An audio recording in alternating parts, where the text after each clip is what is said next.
स्वागत है आपका बी न्यूज नेशन में। मैं हूं आबिद हुसैन शेख। दो राज्यों में बीजेपी की जीत पर जश्न। बीजापुर में गुजरात और हिमाचल प्रदेश में बहुमत के साथ भाजपा की जीत पर विजय उत्सव मनाया गया। बीजापुर जिला बीजेपी अध्यक्ष विटोल कतकडोन, तमाम पदाधिकारी, बीजेपी अभिमानियों ने जश्न मनाते हुए अमित शाह और नरेंद्र मोदी को इस जीत पर बधाई दी और आने वाले चुनाव राज्य में बीजेपी अधिकार में आने का विश्वास जताया। हेलो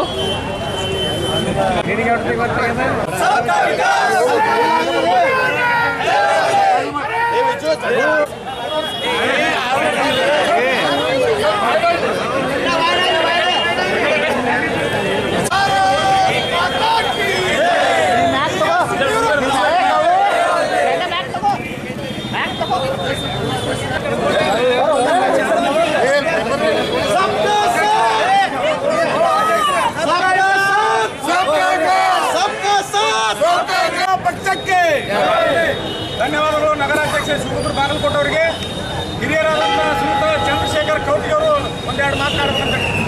ಪ್ರಪ್ರಥಮದಲ್ಲಿ ನಾನು ಈ ದೇಶದ ಪ್ರಧಾನಿಗೆ ತುಂಬು ಹೃದಯದಿಂದ ವಿಜಯಪುರ ಜಿಲ್ಲೆಯ ವತಿಯಿಂದ, ಭಾರತೀಯ ಜನತಾ ಪಾರ್ಟಿಯ ಅಭಿಮಾನಿಗಳ ವತಿಯಿಂದ, ಭಾರತೀಯ ಜನತಾ ಪಾರ್ಟಿಯ ಪದಾಧಿಕಾರಿಗಳ ವತಿಯಿಂದ ತುಂಬು ಹೃದಯದ ಕೃತಜ್ಞತೆಗಳನ್ನು, ಅಭಿನಂದನೆಗಳನ್ನು ಹೇಳಲಿಕ್ಕೆ ಇಚ್ಛೆ ಪಡ್ತಾ ಇದ್ದೀನಿ.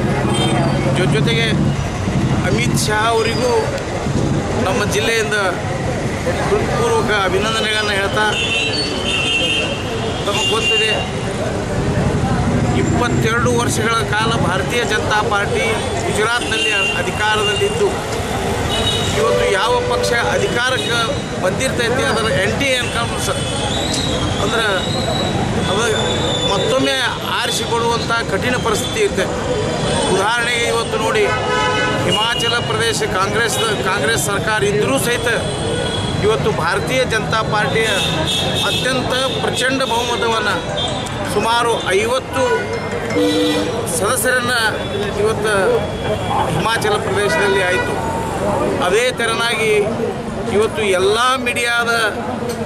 ಮೀಡಿಯಾಗಳು ಮತ್ತು ಮೀಡಿಯಾದ ವರದಿಗಾರರು ಏನು ಹೇಳಿದ್ರಪ್ಪ ಅಂದ್ರೆ, ಭಾರತೀಯ ಜನತಾ ಪಾರ್ಟಿ ಗುಜರಾತ್ನಲ್ಲಿ 22 ವರ್ಷಗಳಿಂದ ಸತತ ಏನು ಅಧಿಕಾರವನ್ನು ಹಿಡಿದಿದೆ, ಆ ಅಧಿಕಾರವನ್ನು ಮತ್ತೆ ಮುಂದಿನ 5 ವರ್ಷಗಳವರೆಗೆ ನಿಶ್ಚಿತವಾಗಿಯೂ ಭಾರತೀಯ ಜನತಾ ಪಾರ್ಟಿ ಅಧಿಕಾರಕ್ಕೆ ಬರ್ತೈತಿ ಅನ್ನುವಂಥ ಸರ್ವೆಯನ್ನು ಹೇಳಿದಂಥ ಮಾಧ್ಯಮದವರಿಗೂ ಅಭಿನಂದನೆ ಹೇಳ್ತಾ, ಜೊತೆಗೆ ಆ ಸರ್ವೆ ಮಾಡಿದಂಥವರಿಗೆ ಮತ್ತೊಮ್ಮೆ ಮಗದೊಮ್ಮೆ ತಾವು ನಿಶ್ಚಿತವಾಗಿಯೂ ಕರ್ನಾಟಕ ರಾಜ್ಯದಲ್ಲಿಯೂ ಸಹಿತ ಸರ್ವೆ ಮಾಡಬೇಕಂತ ವಿನಂತಿ ಮಾಡಿಕೊಂಡು, ಬಹುಶಃ ಇವತ್ತು 3 ದಶಕ ಈ ಒಂದು ಪೀರಿಯಡ್ ಹಿಡಿದ್ರೆ ಅಂದರೆ ಸುಮಾರು 22 ವರ್ಷ ಮುಂಚೆ, ಇವಾಗ 5 ವರ್ಷ ಅಂದರೆ 3 ದಶಕಗಳವರೆಗೆ ಇವತ್ತು ಗುಜರಾತ್ನಲ್ಲಿ ನಮ್ಮ ಸರ್ಕಾರದ ಸ್ಥಾಪನೆಯಾಗಿದೆ, ಬಂದಿದೆ.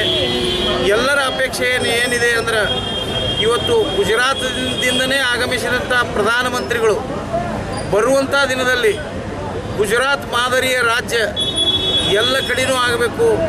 ಅವರ ಕನಸೇನಿತ್ತು, ಅವರಕ್ಕಿಂತ ಮುಂಚೆ ಮಹಾತ್ಮ ಗಾಂಧಿಯವರ ಕನಸೇನಿತ್ತಪ್ಪ ಅಂದ್ರೆ, ಈ ದೇಶದಲ್ಲಿ ಕಾಂಗ್ರೆಸ್ ಡಿಸಾಲ್ವ್ ಆಗಬೇಕು, ಇದು ರಾಜಕೀಯ ಪಕ್ಷ ಆಗಿ ಉಳಿಬಾರ್ದು, ಇದು ಸ್ವಾತಂತ್ರ್ಯ ಹೋರಾಟಗಾರರ ಪಕ್ಷ, ಅದಕ್ಕೆ ಈ ಕಾಂಗ್ರೆಸ್ಸನ್ನು ಡಿಸಾಲ್ವ್ ಮಾಡಬೇಕು ಅಂತ ಹೇಳಿದರು. ಆದರೆ ಆ ಕಾಂಗ್ರೆಸ್ನವರು ತಮ್ಮ ಅಧಿಕಾರದ ದಾಹದಿಂದ, ಅಧಿಕಾರದ ಆಸೆಗಾಗಿ ಕಾಂಗ್ರೆಸ್ಸನ್ನು ಕಂಟಿನ್ಯೂಸ್ ಮಾಡ್ಕೊತ ಬಂದರು. ಈಗ ಗುಜರಾತ್ನಲ್ಲಿ ಫಲಿತಾಂಶ ಬಂದಿದೆ, ಕರ್ನಾಟಕ ಮೇಲೆ ಯಾವ ಥರ ಪರಿಣಾಮ ಬೀರುತ್ತೆ? ತುಂಬ ಪರಿಣಾಮ ಬೀರುತ್ತೆ. ಇವತ್ತು 3 ದಶಕಗಳವರೆಗೆ ಅಧಿಕಾರಿಯನ್ನು ಜನ ಕೊಟ್ಟಿದ್ದಾರೆ.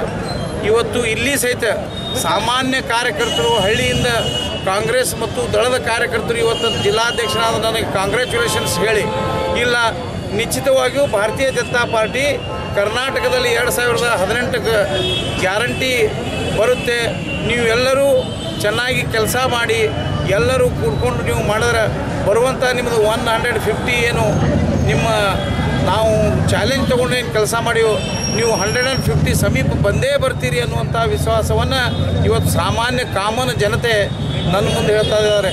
ನನಗೂ ನಿಶ್ಚಿತ ಅಭಿಮಾನ ಐತಲ್ಲ, ಅದು ಗಂಡು ಮೆಟ್ಟಿನ ಭಾರತೀಯ ಜನತಾ ಪಾರ್ಟಿಯ ನೆಲ ಯಾವ ಉತ್ತರ ಕರ್ನಾಟಕ. ಆ ಉತ್ತರ ಕರ್ನಾಟಕದಲ್ಲಿ ಇವತ್ತು ಮುಂಬೈ ಕರ್ನಾಟಕ, ಹೈದರಾಬಾದ್ ಕರ್ನಾಟಕ ಜೊತೆಗೆ ಏನು ಬಳ್ಳಾರಿ ಇವೆಲ್ಲವೂ ಏನು ಬರ್ತಾವೆ ಎಲ್ಲ ಜಿಲ್ಲೆಗಳಲ್ಲಿಯೂ ಸಹಿತ ಇವತ್ತು ಪರಿವರ್ತನಾ ರ್ಯಾಲಿಯನ್ನು ನಮ್ಮ ನಾಯಕರೇನು ಪರಿವರ್ತನಾ ರ್ಯಾಲಿ ತಗೊಂಡು ಹೊಂಟಿದ್ದಾರೆ. ಪ್ರತಿ ಕ್ಷೇತ್ರದಲ್ಲಿಯೂ ಉದಾಹರಣೆ ಹೇಳಬೇಕಾದ್ರೆ ಇವತ್ತು ವಿಜಯಪುರ ಜಿಲ್ಲೆಯಲ್ಲಿ ಎಷ್ಟು ಯಶಸ್ವಿ ಆಗಿದೆಯಪ್ಪ ಅಂದರೆ ಮುದ್ದೇಬಿಹಾಳದಲ್ಲಿ ಹೋಗಿ ತಮ್ಮ ಕಡೆ ಎಲ್ಲನೂ ಇರ್ತೈತಿ, ನಾನೇನು ಹೇಳುವ ಅವಶ್ಯಕತೆ ಇಲ್ಲ. ಆದರೆ ಇವತ್ತು ಮುದ್ದೇಬಿಹಾಳದಿಂದ ಪ್ರಾರಂಭ ಆಗಿ ಸಿಂದಗಿ ಕೊನೆ ಹಂತದವರೆಗೆ ಸುಮಾರು ಇವತ್ತು ಯಡಿಯೂರಪ್ಪ ಮತ್ತು ಪರಿವರ್ತನಾ ರ್ಯಾಲಿ ಬರ್ತದೆ ಅಂದರೆ 10,000ಕ್ಕಿಂತ ಪರ್ಟಿಕ್ಯುಲರ್ ತಲೆ ಎಣಿಸಿ ನೋಡಿದ್ರು ಜನ 20, 25, 30 ಹತ್ತಿದ್ರು. ಆದರೆ 10,000ಕ್ಕಿಂತ ಹೆಚ್ಚಿನ ಜನ ಅಂದರೆ ಕಾರ್ಯಕರ್ತರು ಈ ಪರಿವರ್ತನಾ ರ್ಯಾಲಿಯಲ್ಲಿ ಭಾಗಿಗಳಾಗಿದ್ದಾರೆ. ವಿಶೇಷ ವಿಜಯಪುರ ಜಿಲ್ಲೆ 8 ವಿಧಾನಸಭಾ ಕ್ಷೇತ್ರಗಳು ಅತ್ಯಂತ ಯಶಸ್ವಿ ಪರಿವರ್ತನಾ ರ್ಯಾಲಿಯಾಗಿದೆ. ಇದರ ಉದ್ದೇಶ ಏನಪ್ಪ ಅಂದ್ರೆ ಇವತ್ತು ಸನ್ಮಾನ್ಯ ಶ್ರೀ ಮಾಜಿ ಮುಖ್ಯಮಂತ್ರಿಗಳಾದಂಥ ಸನ್ಮಾನ್ಯ ಶ್ರೀ BS ಯಡಿಯೂರಪ್ಪ ಅವರ ನೇತೃತ್ವದಲ್ಲಿ 2018ರಲ್ಲಿ ನಿಶ್ಚಿತವಾಗಿಯೂ ಭಾರತೀಯ ಜನತಾ ಪಾರ್ಟಿ ಅಧಿಕಾರಕ್ಕೆ ಬರ್ತದೆ. ಇದಕ್ಕೆ ಟಾನಿಕ್ ಏನಪ್ಪ ಅಂದ್ರೆ ಗುಜರಾತ್ ಮತ್ತು ಹಿಮಾಚಲ ಪ್ರದೇಶದ ಟಾನಿಕ್ ನಮ್ಮ ಕಾರ್ಯಕರ್ತರಿಗೆ ಸಿಕ್ಕಿದೆ. ಪತ್ರಕರ್ತ ಮಾಧ್ಯಮದವರಿಗೆ, ಎಲೆಕ್ಟ್ರಿಷಿಯನ್ ಮೀಡಿಯಾದವರಿಗೆ ನಾನು ಹೇಳೋದೇನಪ್ಪ ಅಂದ್ರೆ ಯಾವುದೂ ನಮ್ಮ ಜಿಲ್ಲೆಯಲ್ಲಿ ಯಾವುದೂ ಭಿನ್ನಮತ ಇಲ್ಲ. ಅವರು ಅಕಸ್ಮಾತ್ ಬೇರೆ ಕಡೆ ಹೋಗೋರಿದ್ದರು, ಅಂದ್ರೆ ಇಂಡಿಗೆ ಹೋಗೋರಿದ್ದರು, ಅಲ್ಲಿ ವಿಜಯೋತ್ಸವ ಆಚರಣೆ ಮಾಡೋದು, ಇಲ್ಲಿ ಬಂದು ಪಟಾಕ್ಷಿ ಹಾರಿಸಿ ಹೋಗಿದ್ದಾರೆ.